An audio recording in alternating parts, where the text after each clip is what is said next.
To begin with, understand this. Stress is the result of doing more of the things you dislike or doing more than you can handle. I am not stressed right now since I am doing things I love simultaneously with other things. However, I recall when I used to be stressed, I used Notion to write down my thoughts whenever something is bothering me, which reduces my stress because I am able to forget these things because the ideas are safely recorded in my Notion app. On top of that, I watch Netflix shows, scroll through YouTube, and talk to my best friend. Some people masturbate when they are stressed. There is nothing wrong with that.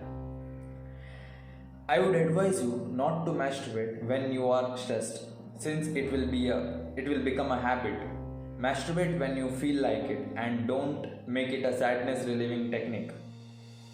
In today's society, discussing topics such as masturbation, sex is very vague. However, I am open minded enough to discuss these topics as well.